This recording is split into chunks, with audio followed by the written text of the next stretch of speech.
بسم اللہ الرحمن الرحیم۔ ساری تعریف اللہ کے لیے، درود اور سلام محمد اور آل محمد کے لیے۔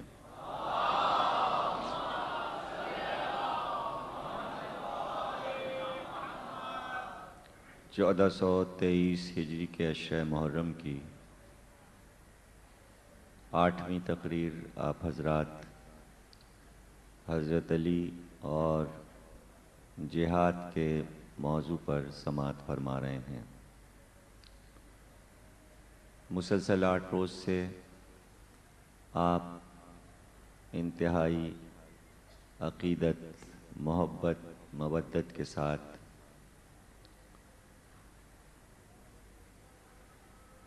بیانات کو سنتے رہے۔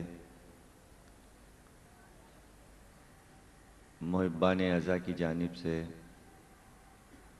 یہ عشرہ منعقد ہوا۔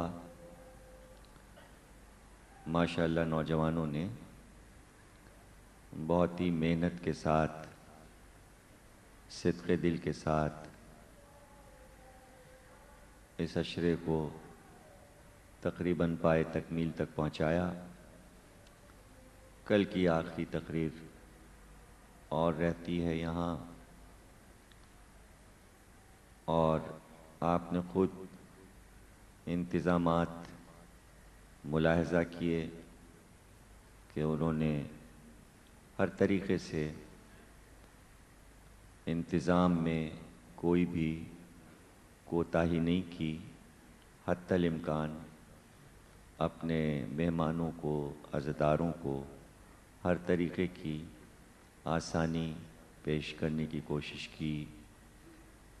یہ تو آپ کو معلوم ہے کہ ہمارے جتنے بھی دینی روحانی کام ہوتے ہیں وہ سب آپ کے ہی تعاون سے ہوتے ہیں، اور چونکہ پروگرام اتنے قیمتی ہوتے ہیں اور اتنے بڑے ہوتے ہیں کہ کسی ایک شخص کے بس کی بات نہیں ہے اتنے بڑے بڑے پروگرام کرنا، تو ہر طریقے سے آپ کو محبان اعزا کی مدد کرنا چاہیے، اور خصوصاً دنیا کا کوئی بھی کام بغیر رقم کے نہیں ہوتا۔ تو امید ہے کہ آپ اس طرف بھی توجہ دیں گے اور محبان اعزا کے کاؤنٹر پر یا ان کے اراکین کو کچھ نہ کچھ نظر مولا پیش کریں گے، اس لیے کہ حضرت امام جعفر صادق صلوات اللہ علیہ وسلم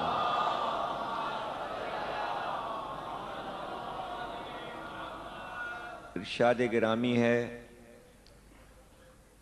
کہ ہماری راہ میں ایک خرچ کرو تو ہم احسان نہیں رکھتے، اس کے بدلے میں 10 دیتے ہیں۔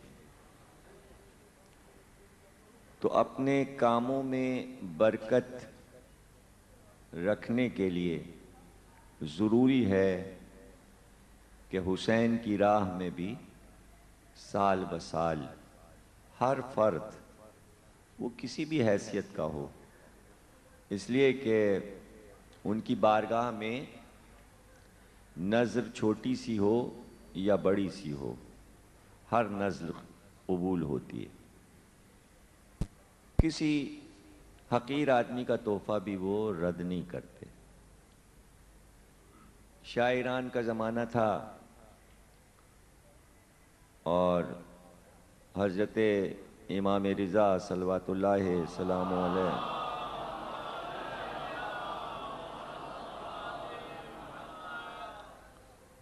کے روضے پر وقف کی طرف سے بڑے بڑے انتظامات تھے۔ امام کے روضے پہ لوگ زری میں جس کے پاس جو ہوتا ہے وہ ڈال دیتا ہے، حالانکہ ان کو ضرورت نہیں ہے، لیکن یہ اپنی محبت ہے کہ امام کی بارگاہ میں زری کے اندر جس کے پاس جو ہو، جو اس کی حیثیت ہو، وہ اس میں نظر چڑھا دیتا ہے۔ کچھ لوگ تحفے لے کے آتے ہیں، بڑے لوگ جواہرات لاتے ہیں، ہیرے لاتے ہیں، سونا لاتے ہیں، چاندی لاتے ہیں، اور غریب لوگ جن کے پاس کچھ نہیں ہوتا وہ اپنی قمیص کے بٹن ہی توڑ کے ڈال دیتے ہیں۔ ہزاروں کی تعداد میں بٹن نکلتے ہیں، گھڑیاں نکلتی ہیں، جس کے پاس جو ہے وہ محبت میں جب وہ زری پہ پہنچا تو وہ کچھ نہ کچھ نظر مولا کرنا چاہتا ہے۔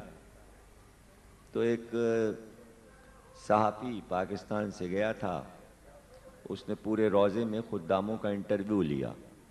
اس نے پوچھا کہ روزانہ یہاں کتنے چڑھاوے چڑھ جاتے ہیں؟ تو خداموں نے کہا کہ کروڑوں روپے کے ہوتے ہیں، اور دنیا کا کوئی ایسا ملک نہیں ہے جس کی کرنسی اس ذریعے سے نہ نکلے۔ کروڑوں روپے روز نکلتے ہیں، کتنا سونا چاندی زیورات نکلتے ہیں۔ اور بعض لوگ جو آفس بنا ہوا ہے امام کا وہاں پر نذرانے دیتے ہیں۔ تو ایسے میں ایک بوڑھی عورت آئی اور وہ ایک مٹی کے تیل کا لیمپ لائی۔ اس نے کہا یہ ہماری طرف سے امام کو دے دو۔ تو تمام آفس کے لوگ ہنسنے لگے اور انہوں نے کہا یہاں کروڑوں روپے کی تو لائٹ خرچ ہوتی ہے روزے پہ، یہ امام تیری مٹی کے تیل کا لیمپ کیا کریں گے؟ ان کو کیا ضرورت ہے؟ اس نے کہا یہ امام کو تم دے دو، تم سے اس سے کیا مطلب کہ وہ اس کا کیا کریں گے، دے دو۔ تو آفس کا بیان ہے جو اس نے انٹرویو دیتے ہوئے صحافی کو بتایا، اخبار جہاں کا صحافی گیا تھا، خالد نام تھا اس کا، اس کو بتایا کہ ہم آڈٹ کر رہے تھے، پورے روزے کا حساب کتاب دیکھ رہے تھے، اور دوسرے دن ہم کو شاعران کے سامنے روزے کا پورا حساب پیش کرنا تھا۔ اتفاق سے رات کو ہمیں پورا حساب کرنا تھا، لیکن ایک دم سے پورے مشہد کی لائٹ چلی گئی اور پوری رات گزر گئی، لائٹ نہیں آئی۔ تو ہم لوگوں نے کہا اب کام کیسے کریں؟ تو سب نے کہا بھائی وہ ایک بڑھیا لیمپ دے گئی تھی، وہی جلا کے اسی کی روشنی میں کرو۔ تو اس کا لیمپ رات بھر روزے میں جلا اور اسی کی روشنی میں آڈٹ سارا ہوا، حساب کتاب ہوا۔ تو خداموں نے کہا کہ وہ یوں قبول کرتے ہیں، اس طرح وہ ہر ایک کا تحفہ قبول کرتے ہیں۔ تو خیال رکھیے سال میں ایک بار حسین مہمان آتے ہیں اور آپ کے عزاخانے میں یہ بہار آئی ہوئی ہے، اور کل تک کی بہار ہے، یہ 10 دن کے محرم کی بہار۔ تو جو لوگ اہتمام کرتے ہیں ان کو ہر طریقے سے آپ تعاون پہنچائیے، ان کی مدد کیجیے، اور ضروری ہے تاکہ وہ آئندہ بھی ہمت کر سکیں کہ ایسا عشرہ کرائیں، اور وہ آپ کے تعاون سے ہوگا۔ تو آپ وعدہ کریں تعاون کا تو میں مجلس پڑھوں۔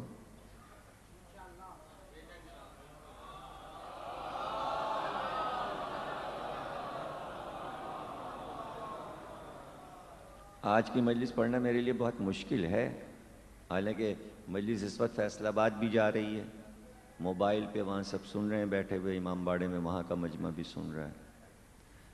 اب وہ وہاں والے بھی انتظار کر رہے ہوں گے آپ کی وجہ سے کہ مجلس ہی نہیں شروع ہو رہی ہے، اور آپ ایک درود پڑھ کے رہ گئے۔ سب نے وعدہ نہیں کیا کہ محبان اعضاء کی کس طرح مدد کریں گے آپ۔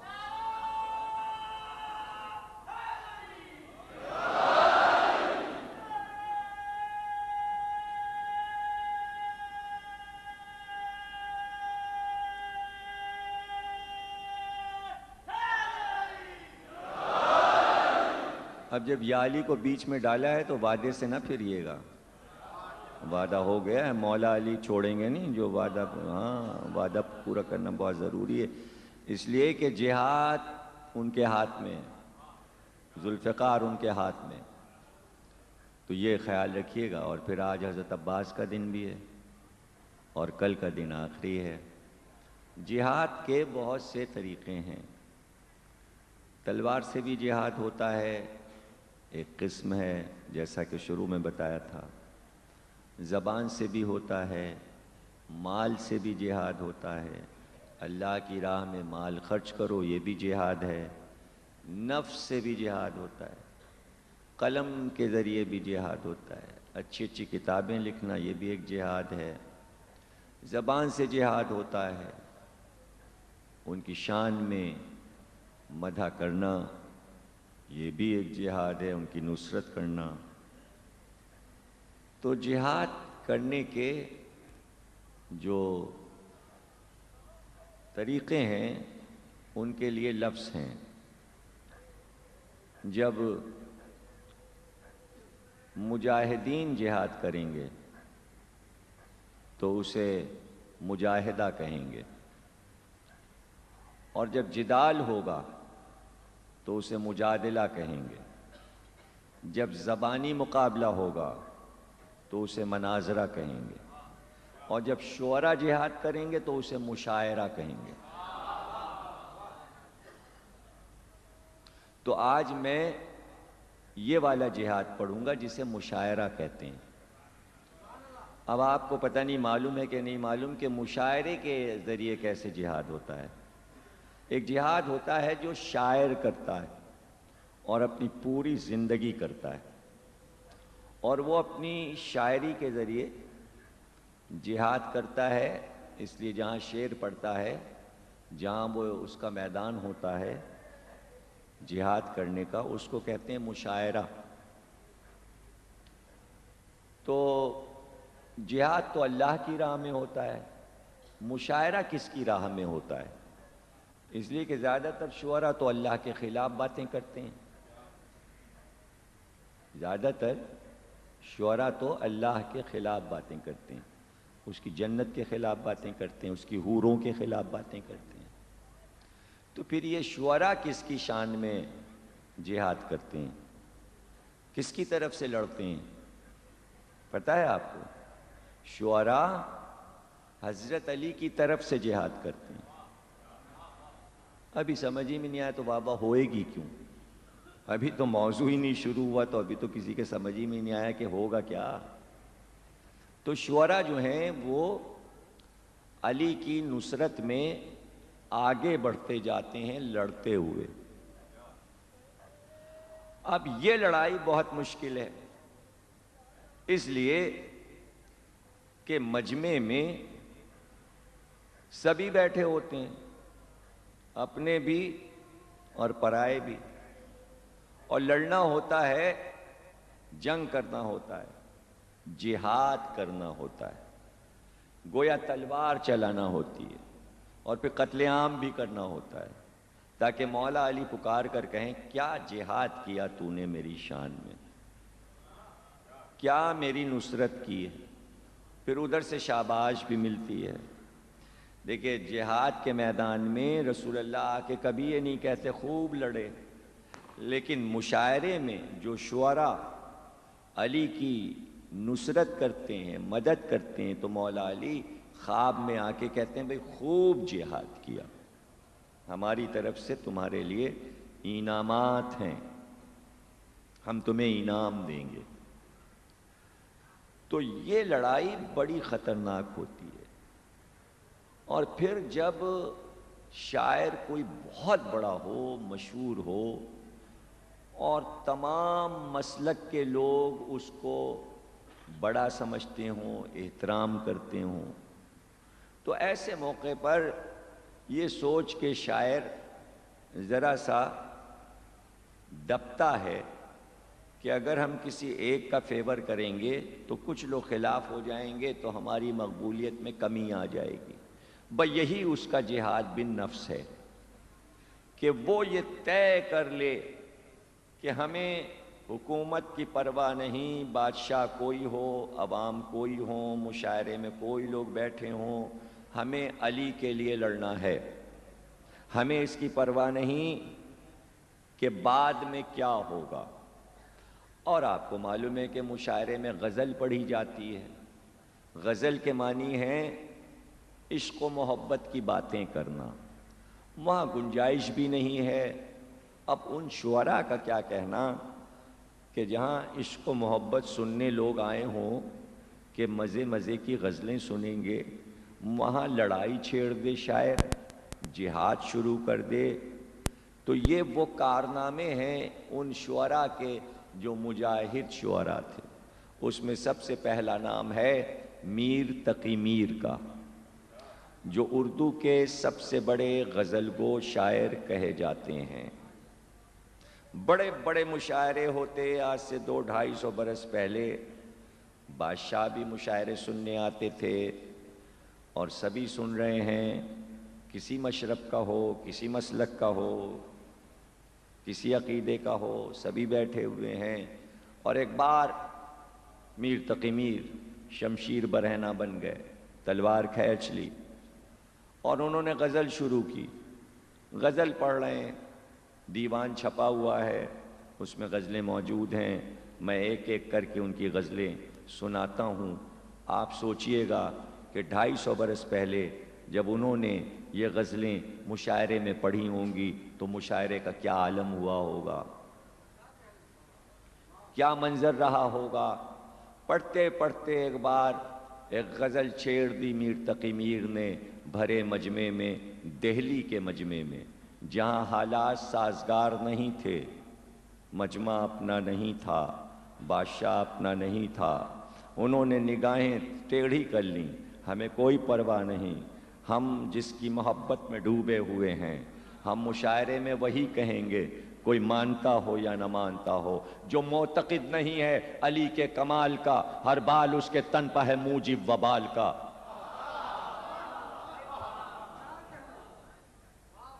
جو معتقد نہیں ہے علی کے کمال کا، ہر بال اس کے تن پہ ہے موجب وبال کا۔ عزت علی کی، قدر علی کی بہت ہے دور، مورد ہے وہ ذوالجلال کے عز و جلال کا۔ پایا نبی نے جا کے علی کو کچھ اس جگہ، جس جانا تھا لگاؤ گمان و خیال کا۔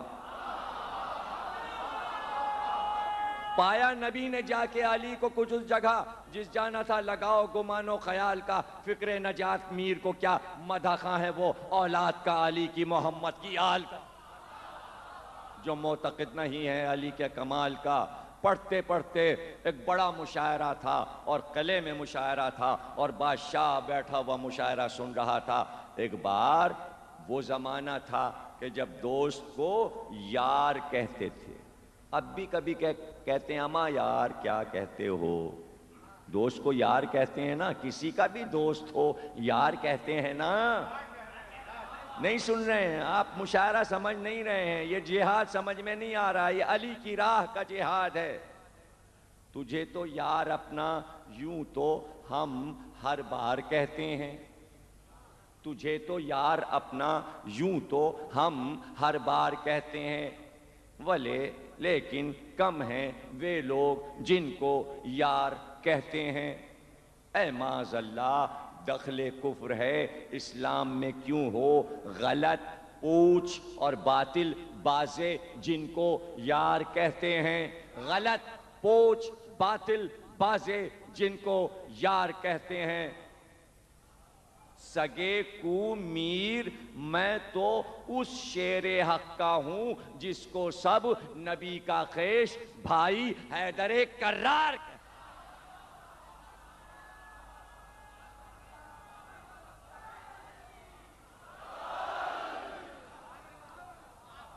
عجب ہوتے ہیں یہ شاعر بھی، عجب ہوتے ہیں یہ شاعر بھی، میں تو اس فرقے کا عاشق ہوں جو بے دھڑ کے بھری محفل میں یہ اسرار کہتے ہیں۔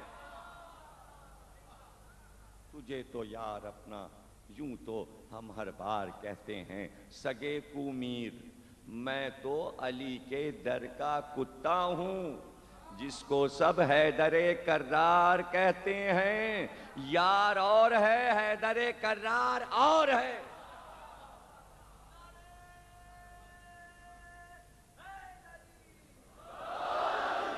یہ عجیب مشاعرہ ہے، کہیں نام لے کے اور کہیں بغیر نام لیے ہوئے۔ یہ جہاد ہو رہا ہے، یہ زبان کا جہاد ہو رہا ہے، یہ بہت بڑا جہاد ہے، یہ جہاد آسان نہیں ہے۔ اس دور میں بھی مشکل ہے کہ کوئی بڑا شاعر علی کی راہ میں جہاد کو یوں نکل پڑے اور اپنے لفظوں کو علی کی بارگاہ میں پیش کر دے۔ قتل کیے پر جھگڑا کیسا، لاش میری اٹھوانے دو۔ قتل کیے پر جھگڑا کیسا، لاش میری اٹھوانے دو۔ جان سے ہم بھی جاتے رہے ہیں، آؤ تم بھی جانے دو۔ ابھی نہیں سمجھ میں آیا نا؟ ابھی میر کی یہ غزل بہت مشہور غزل ہے، لیکن جب دوسرا شعر پڑھوں گا تو پہلا شعر بھی سمجھ میں آ جائے گا۔ قتل کیے پر جھگڑا کیسا، لاش میری اٹھوانے دو۔ جان سے بھی ہم جاتے رہے ہیں، تم بھی آؤ جانے دو۔ خوب نہیں اے شمع کی غارت، ساتھ رہیں بیگانے دو۔ خوب نہیں، خوب نہیں اے شمع کی غیرت، ساتھ رہیں بیگانے دو۔ کب تیرے فرمان پہ سوئے یہ بازو کے پروانے دو۔ قتل کیے پر جھگڑا کیسا، لاش میری اٹھوانے دو۔ کس کی لاش پڑی رہی اور کس کی لاش پہ جھگڑا ہوا ہے؟ ارے بھائی کچھ ہسٹری پڑھی ہے یا ایسے ہی شاعری سمجھنا چاہتے ہیں آپ؟ ارے شاعری کے پیچھے بھی ایک تاریخ ہوتی ہے۔ میر پوری تاریخ لیے بیٹھے جہاد کر رہے ہیں۔ ہے گفتگو باغ فدق جڑ فساد کی، جانے ہے جس کو علم ہے دین کے اصول کا۔ دعویٰ تو حق شناسی کا ہووے تو اس قدر، پھر جان بوجھ کے یہ حق طلب بطول کا۔ سہل ہے میر کا سمجھنا کیا، اس کا ہر سخن ایک مقام سے ہے۔ سہل ہے میر کا سمجھنا کیا، اس کا ہر سخن ایک مقام سے ہے۔ خوش سر انجام وہ ہی ہیں جن کو اقتدا اولین امام سے ہے۔ یہ ہے میر تقی میر۔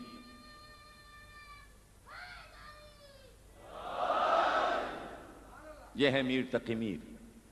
تو اب جو میر کی راہ پہ چلے وہ آپ سے آپ بڑا شاعر ہو جائے گا۔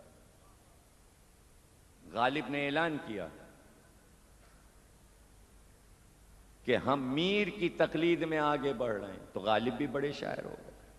لیکن بڑا شاعر یوں نہیں بنتا، جب تک علی کی راہ میں جہاد نہیں کرے گا بڑا شاعر نہیں بن سکتا۔ غالب یہ کہتے تھے میں اردو سے زیادہ فارسی میں بات کرتا ہوں، اور فارسی کا دیوان غالب کا بہت ضخیم ہے، اور منزل آ گئی کہ دیوان چھپے۔ پبلشر نے کہا کہ بھئی اس میں ایک ربائی ایسی ہے کہ ہم وہ نہیں چھاپیں گے۔ غالب نے کہا چھپے گی، اور نہیں چھپے گی تو دیوان نہیں چھپے گا، پھر دیوان نہیں چھپائیں گے۔ دیوان چھپا، ربائی ہے۔ دیوان شروع ہوا مدح علی سے، ختم ہو گیا مدح علی پر۔ یہ آخری منزل ہے دیوان کی جہاں غالب نے مشاعرے میں یہ ربائی پڑھی تھی۔ کہا شرط است کہ بہر ضبط آداب و رسوم کا اسلام میں، دین میں اچھی باتیں، عقیدہ، اخلاقیات باقی رکھنے کے لیے شرط ہے۔ بغیر شرط کے دین باقی نہیں رہ سکتا۔ شرط است کہ بہر ضبط آداب و رسوم۔ کیا شرط ہے؟ خیزت بعد از نبی امام معصوم۔ شرط یہ ہے کہ جب نبی وفات پا جائے تو اس کے بعد جو امام آئے وہ معصوم ہو۔ غیر معصوم آئے گا تو سب معاملہ بگڑ جائے گا۔ جہاد دیکھ رہے ہیں آپ کیسے ہو رہا ہے؟ جو جہاد آپ کرتے ہیں وہ جہاد یوں ہو رہا ہے۔ شرط است کہ بہر ضبط آداب و رسوم، خیزت بعد از نبی امام معصوم۔ دعویٰ کرنا آسان ہے، دعوے کی دلیل دینا مشکل ہے، اور اگر دلیل نہ ہو تو پھر دعویٰ بیکار ہے۔ ربائی کے پہلے شعر میں دعویٰ کیا کہ نبی کے بعد امام معصوم کو ماننا ضروری ہے ورنہ دین باقی نہیں رہتا۔ اب دلیل دی۔ دوسرے شعر میں دلیل دی. پہلے میں کہا شرط اس کے بہر ضبط آداب و رسوم، خیزت بادس نبی امام معصوم. اب دلیل دی زیجما چپرسی بالی باز کرائی، مہ جائے نشین مہر باشد نہ نجوم. کیا دلیل دی کہ یہ باتیں مت کرو کہ نبی کے بعد اگر کہیں مجمع لگ گیا تو ہم نے اس کو تسلیم کر لیا مجمع کو. یہاں مجمع نہیں چلا کرتا ہے، بلکہ نبی کے بعد ہمیشہ امام معصوم کو مانا جاتا ہے. کیا تم نے نہیں دیکھا کہ جب آفتاب ڈوب جاتا ہے تو اس کا جانشین چاند بنتا ہے، ستارے سورج کے جانشین نہیں ہوتے؟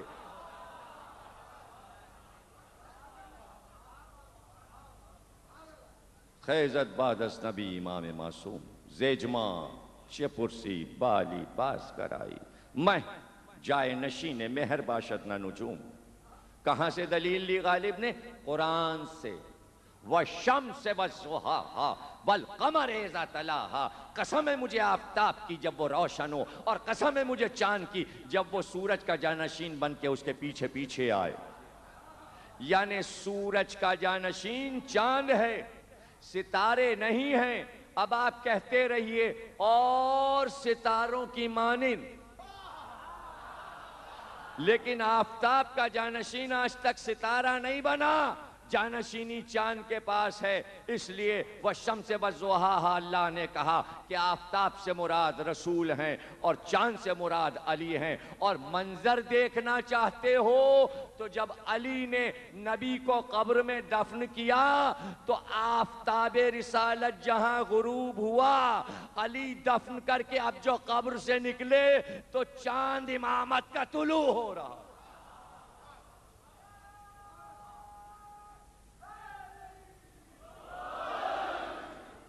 علی چاند ہے، قمر امامت ہے، رسول آفتاب رسالت ہیں. چاند سورج کا جانشین ہے. اور جب اردو میں غالب نے غزلیں پڑھیں مشاعرے میں تو غالب نے وہ باتیں کہیں کہ جو تصور میں نہیں تھا. غالب ندیم دوست سے آتی ہے بوئے دوست، مشغول حق ہوں بندگی یہ بوتراب میں. بندگی اللہ کی ہوتی ہے یا بوتراب کی؟ غالب کیا کہہ رہے ہیں؟ میں علی کی بندگی میں مصروف ہوں، مجھ پہ اعتراض نہ کرنا. علی رسول کے دوست ہیں، رسول اللہ کے دوست ہیں، تو اللہ کی خوشبو علی تک آ رہی ہے تو اس میں کیا ہو گیا؟ غالب ندیم دوست سے آتی ہے بوئے دوست، مشغول حق ہوں بندگی یہ بوتراب میں. جب مظہر الہی یہ ہیں تو میں نے ان کی چوکھٹ پہ سر رکھ دیا، اب تمہیں کیا اعتراض ہے؟ اب جو مدح کرنے پر آئے تو عجیب عجیب طریقے سے مدح کی. علی کی ولادت کعبے میں جب اس کو غزل میں مشاعرے میں پڑھا تو آج دیوان میں نقش ہو گیا، مشکین لباس کعبہ علی کے قدم سے جان، نافع زمیں ہے نہ کہ نافع غزال ہے. یعنی کیا تم کو یہ معلوم نہیں کہ یہ زمین چکر لگا رہی ہے، دوڑ رہی ہے، اور اس کا مرکز کعبہ ہے، کعبہ ہے، اور کعبے کے بیچ میں علی پیدا ہوئے ہیں. مشک ہرن کے پیٹ میں ہوتا ہے، یعنی اس کے جسم کے مرکز میں ہوتا ہے. جب نافہ بھر جاتا ہے مشک کی خوشبو پھوٹنے لگتی ہے تو ہرن پریشان ہو کر جنگل میں دائرے کی شکل میں دوڑنے لگتا ہے، دائرے کی شکل میں بھاگنے لگتا ہے، اس لیے کہ اس کے مرکز سے خوشبو آ رہی ہے اور وہ خوشبو پا کر وہ دائرے کی شکل میں دوڑ رہا ہے، دوڑ رہا ہے. تو زمین کی ناف کعبہ ہے اور کعبے سے خوشبو آ رہی ہے اور زمین خوشبو پا کر بھاگ رہی ہے. تمہیں پتا ہے یہ خوشبو کعبے سے کیوں آ رہی؟ اس لیے کہ علی کعبے میں پیدا ہوئے ہیں. مشکین لباس کعبہ علی کے قدم سے جان، نافع زمیں ہے نہ کہ نافع غزال ہے. جس نے حج کیا ہو وہ جانے کہ طواف کرتے کرتے کبھی قریب ہو جاؤ طواف کر کے تو کعبے کی دیوار سے خوشبوئیں آ رہی ہیں. یہ جو کعبے سے خوشبو اٹھ رہی ہے یہ علی کے قدم کی برکت ہے کہ آج کعبہ خوشبو میں بسا ہوا ہے۔ اسی بات کو غالب نے کہا، اور جب علی کے بعد ان شعراء نے کربلا کو دیکھا تو غزل میں پوری کربلا بھر دی۔ بار سجدہ ادا کیا تہ تیغ، کب سے یہ بوجھ میرے سر پر تھا، زیر شمشیر ستم میر تڑپنا کیسا، سر بھی تسلیم محبت میں ہلایا نہ گیا۔ یاس یگانہ چنگیزی، ڈوب کر پار اتر گیا اسلام، آپ کیا جانیں کربلا کیا ہے۔ ڈوب کر پار اتر گیا اسلام، آپ کیا جانیں کربلا کیا ہے۔ یہ وہ شعراء ہیں جو غزلیں کہتے تھے اور مشاعرے میں یوں علی کی راہ میں جہاد کرتے تھے۔ انہوں نے زبان سے بھی جہاد کیا، انہوں نے قلم سے بھی جہاد کیا۔ صرف تلوار کا جہاد نہیں ہے، بلکہ اب جب امام پردے میں ہو تو آپ کو تلوار کا جہاد نہیں کرنا ہے، لفظوں کا جہاد کرنا ہے، لفظوں کا جہاد۔ چاہے قلم سے نثر لکھیے یا نظم لکھیے، یہی آپ کا جہاد ہے۔ آپ لکھیں گے تو آپ کو جہاد کا ثواب ملے گا، شہادت کا ثواب ملے گا، مجاہدے کا ثواب ملے گا۔ چاہے کتاب لکھیں، چاہے تقریر کریں یا شعر کہیں۔ تو اب آپ کو سوچئے کہ جب غزل کے مشاعرے میں یہ جہاد ہو رہا ہے تو پھر مجلس میں جہاد کیسے ہوگا؟ پھر میر انیس نے کیسا جہاد کیا ہوگا؟ پھر مرزا دبیر نے کیسا جہاد کیا ہوگا؟ کیا کہنا مرزا دبیر کا؟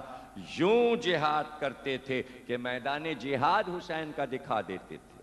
آج صدیوں کے بعد بھی مرزا دبیر چاہیں تو پوری کربلا دکھا دیں کہ کیسے حسین خیمے سے برآمد ہوئے، کیسے لشکر میدان جنگ میں گیا، عصمت سرا سے جب کہ برآمد ہوئے جناب، عباس لائے مرکب ابن ابو تراب، حاصل جدا جدا کیا ایک ایک نے ثواب، چومے انان ہاتھ گری پاؤں پر رکاب، جب زین ذوالجناح پہ صابر مکیں ہوا، غل تھا کہ عرش عرش پہ کرسی نشیں ہوا، دوڑے جو باد پا تو ہوا شرمگیں ہوئی، پیچیدہ بوریے کی طرح سے زمیں ہوئی، تقسیم سرما گرد سواری نے کر دیا، شیشہ فلک کوہل جواہر سے بھر دیا۔ بھئی جلوہ فلک فلک تھا، تجلی زمیں زمیں، مجرا قدم قدم تھا تو سجدہ جبیں جبیں، جنات دور دور ملائک قریں قریں، خورشید ذرہ ذرہ تھا سایہ کہیں کہیں، باطل کو حق نے بسمل تیغ غضب کیا، ایمان بڑھ کے کفر سے جزیات طلب کیا، ایمان بڑھ کے کفر سے جزیات طلب کیا۔ اس شان سے حسین کی سواری پہنچی اور پھر دیکھتے دیکھتے وہ منزل بھی آئی کہ عباس میدان کو چلے، کہ شیر کی آمد ہے کہ رن کانپ رہا ہے، رن ایک طرف چرخ کوہن کانپ رہا ہے، بھئی رستم کا بدن زیر کفن کانپ رہا ہے، ہر قصر سلاطین زمن کانپ رہا ہے، شمشیر بکف دیکھ کے حیدر کے پسر کو جبریل لرزتے ہیں سمیٹے ہوئے پر کو،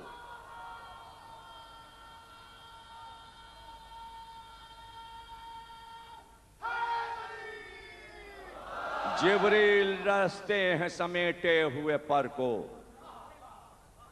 اور اسی منزل پہ انیس نے کہا جب عباس میدان جنگ کی طرف چلے تو اب انیس کہتے ہیں ملک عرش کے پائے کو سنبھالے، گیتی کو خدا آج تباہی سے بچا لے، کیا غزوہ خندق میں بہے خون کے نالے، ہیں قلعہ خیبر کے یہی توڑنے والے، نقشہ نظر آ جائے گا پھر جنگ احد کا، پوتا ہے لڑائی پہ چڑھا بنت اسد کا۔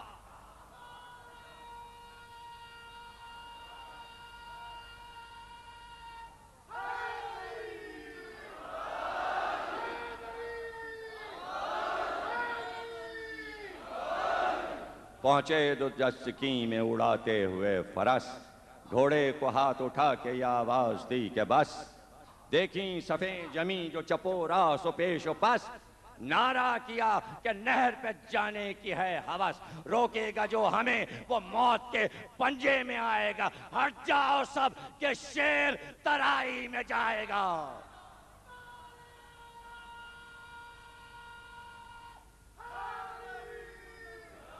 ہٹ جاؤ سب کے شیر ترائی میں جائے گا۔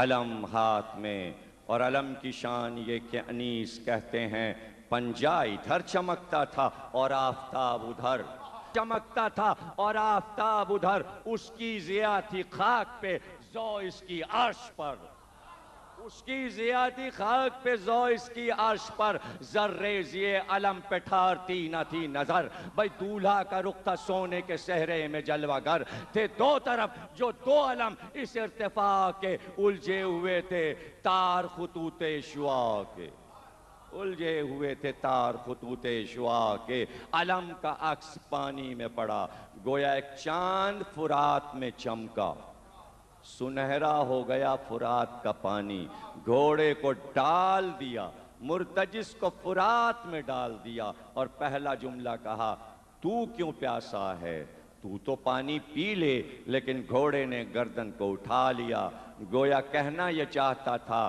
شہزادی میری پیاسی ہے، آقازادی سکینہ پیاسی ہے، میں پانی کیسے پی لوں۔ عباس نے فرات کا پانی چلو میں اٹھایا، گویا لشکر کو دکھایا کہ دیکھو یوں پانی پہ قبضہ کرتے ہیں، آج ہمارے قبضے میں پانی ہے، 2 محرم کو تم نے دریا کے کنارے سے ہٹایا تھا، یوں دریا چھین لیتے ہیں، دریا چھین کے عباس نے دکھا دیا، اور پانی کو پھینک اس لیے دیا، اس پانی کی ہمیں کیا پرواہ، ہم ساقی کوثر کے بیٹے ہیں، کوثر ہمارے قدموں میں بہتا ہے، مشک کو بھرا پانی مشک میں سمایا، بعض مورخین کہتے ہیں ہر لہر بے قرار تھی کہ ہم عباس کی مشک میں سما جائیں، ہم سکینہ تک پہنچ جائیں، لہریں کی لہریں آتی تھیں اور پانی مشک میں بھرتا جاتا تھا،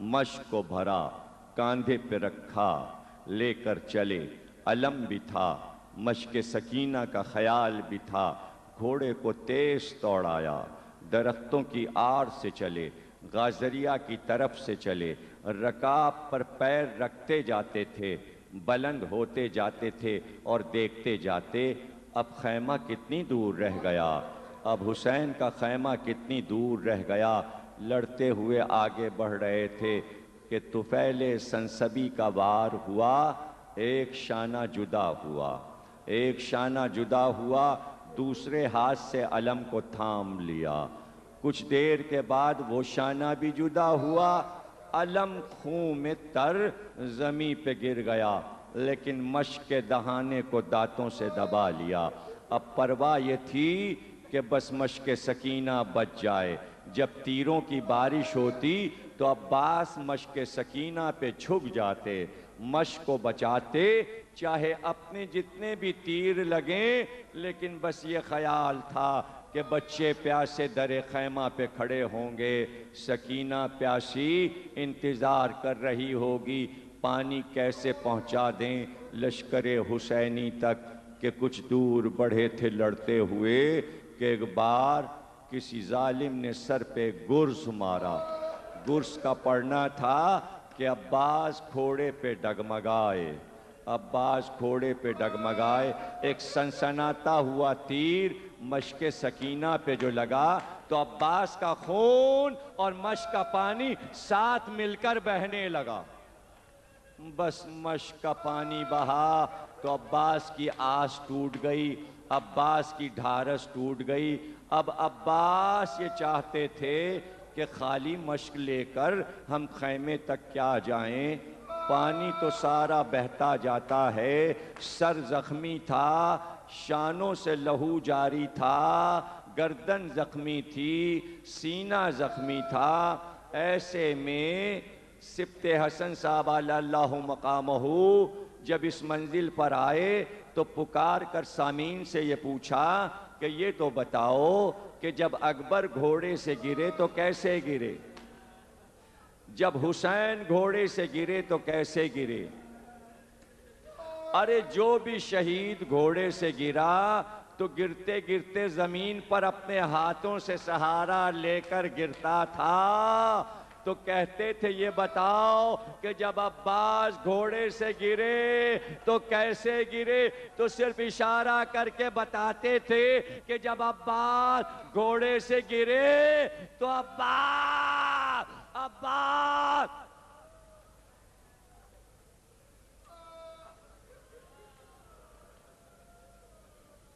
آج 8 محرم ہے، ابھی کچھ دیر میں آپ عباس کا تابوت بھی دیکھیں گے، عباس کے علم کی بھی زیارت کریں گے۔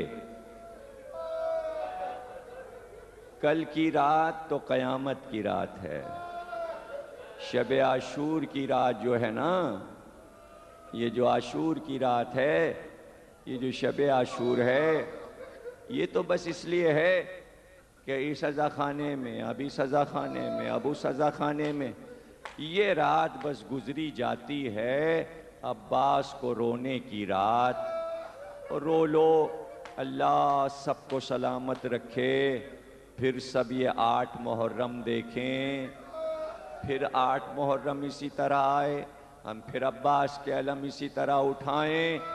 عباس گرے تو کیسے گرے؟